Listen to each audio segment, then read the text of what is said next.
beautiful ones, I'm back. Hey, this is M Class, okay, author of the book titled Blessed Tears. So earlier, I did an impromptu introduction, just kind of letting you guys know what I'm doing and how I'm going about this. Hey, I'm just, like I said, I'm doing it afraid. So, thank you for taking your time out of your busy schedule today to check out this audio-visual book, Blessed Tears. As I mentioned, I was inspired by Beyonce's Lemonade. She set a trend in doing a visual album. So I wanted to set a trend myself, in doing a audio-visual book. And for me, I think that's profound because of the fact that I'm going to engage with my readers, and I get to give you commentary on my characters, how I came about things, how I came about developing my characters, um, and I can give you commentary on just how everything came about, and then we can kind of like grow together. You get to see me grow as an author, and then we can just kind of, see how the end result is. And the difference is that I want to do this now. I don't want to wait until the book signing. I don't want to wait until the end result and all that. I want to start now. I want to do this in the beginning. And that's important to me because I'm not published yet. So this is my sales and marketing. My background is in finance and sales and marketing. So this is how I'm going to go about marketing and selling my book. I will be doing audio and visual book readings with you guys, okay? All right, so the book is all about growth and development because at the end of the day, that is what it's all about. We're going to grow and develop regardless. It can be painful or it can be purposeful. So it's up to us because we're going to do it. If it is painful, we can choose to be driven, not mad, okay? All right, so in the intro, we talked about incognita. Incognita is the female or feminine version of the word incognito, which means to be in disguise, basically, to kind of hide who you really are, or kind of wear a mask, so to speak. So, who we really are on the inside, we need to get to the core of that. And in the chapter Incognita, you're going to see how that correlates and it kind of goes back and forth. So I just want to bring out how Solomon wrote something in the book of Ecclesiastes 7:7. Talks about how oppression can drive a wise one crazy. So what does that have to do with incognita? Well, oppression is not just in prison camps or refugee camps. Oppression is every day. Oppression could be laying right next to you. Oppression can be at work. Oppression can be with their friendship. I had a friend one time, and she was the type of friend that everything had to be her way. It was always all about her. It was always what she wanted. It was always bringing me down, putting me down. I was bearing the burden of the friendship, the bulk of the friendship, and that was oppression. Anytime somebody's holding you back, pushing you down, making you feel bad, exercising their authority, that's what oppression is. At work, if you're busting your butt, you're on time, you're doing a great job, you have stability, you've been there, and you're not getting your raise or you're moving, excelling, your boss is holding you back, that's oppression. And it will drive a person crazy. If you're in a marriage and you're with a spouse that is holding you back from fulfilling your dreams or reaching out to do better and keeping you locked down and can't see the vision that you have, that's oppression. And oppression will drive a wise one crazy.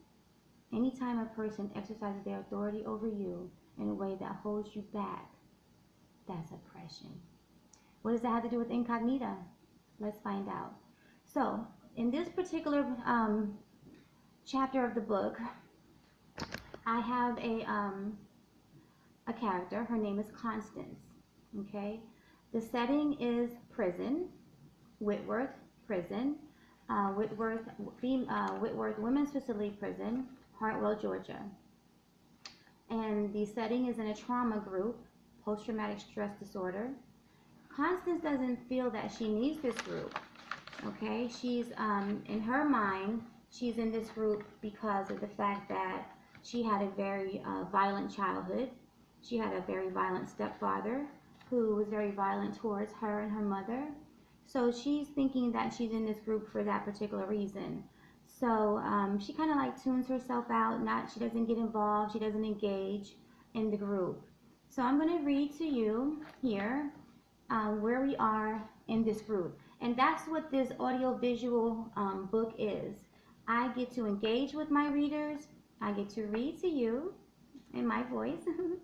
And, you know, kind of put inflections, different voice inflections, and kind of, you know, make you feel more connected, you know, because audio and visual is, I think, about 80,000 times more effective than just reading, okay? All right, so where are we here? Okay, so Constance sat on the floor and hummed to herself as she heard everyone with their same old story of being fondled here and being fondled there, and she just blocked herself out and went into her quiet place at the beach, playing in the sand, where the sun was warm and shining and the water was clear. Nani and Papa were telling her stories about life on the island before they left and moved to the States. And then I realized that I felt so ashamed because even though what he was doing to me was wrong, I began to enjoy the way that it felt, and it felt good. In that instance, Constance jolted back into reality. Those words she just heard rang in her ears like a fire alarm going off. Her body started to heat up and her stomach started to ache. She looked around, to her right, to her left, at each member. She looked around again, and she could see the lips moving, but nothing was coming out. And at that particular time, she could see the psychiatrist. She looked at the psychiatrist to see if everyone or anyone else heard the ringing, but no one moved. The psychiatrist just kept talking. Constance started to itch and to scramble and to itch, and she stepped, and she couldn't keep still. She wished that the session would hurry up and end. The intern came over and asked her a question. Constance, are you okay? And she shook her head yes. She didn't understand what or why she was feeling this way. This icky, creepy feeling was all over her body. Wasn't she here for the physical, verbal, emotional, and psychological abuse that she endured from her stepfather? So why this talk of being taken advantage of sexually and it feeling good bother her? Why was it bothering her so much? Awen, the therapy dog, must have sensed her need because she came up to Constance and plopped right down next to her and right at her feet. And Constance immediately started rubbing on her back and back and forth, back and forth, back and forth, back and forth, until the session ended. But that feeling never went away. 2:00 a.m. Constance kept tossing and turning on her bunk. Her body and mind could not rest. She kept replaying those words over and over in her mind from the trauma group. I felt guilty and ashamed because it felt good. It felt good. It felt good. It felt good. Those words kept repeating themselves over and over and over. What felt good? What felt good? What felt so good that I am ashamed of and that I feel guilty about? What felt good? Constance asked herself. She curled up into a fetal position and buried herself under the blankets where no one could see her. No one could see her shame or her guilt. No one could see her tears as the memory that was foggy but still clear answered her question of what felt good that led her to such shame and guilt. So that's just a little excerpt of the chapter Incognita. So this is how, you know, the audiovisual book will go. I'm going to give you little excerpts. I'm not going to give you the whole thing. And hopefully, you know, that will, you know, engage you enough to want to continue to listen to me and follow with me. And if you have any questions, any comments, please follow me on Facebook, Miko BlessedTears. I would appreciate it. I appreciate the support. This is new for me. I've never done this before. I don't think anybody has done this before. But I'm going to see how this goes. Watch me grow, you know, help me grow. We can grow together. We can do this. And my goal is to try to get, I guess, 10,000 followers maybe. I don't know, 100,000 followers. Let's see what we get. Beyonce. Hey, Miss Carter. Thank you for the inspiration. Thank you. You are my avatar. Thank you. Good night.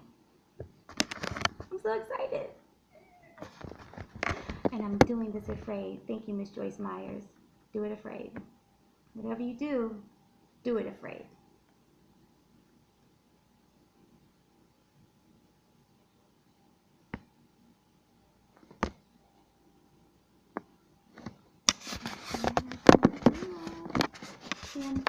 I'm doing this all by myself. I don't even know how to turn.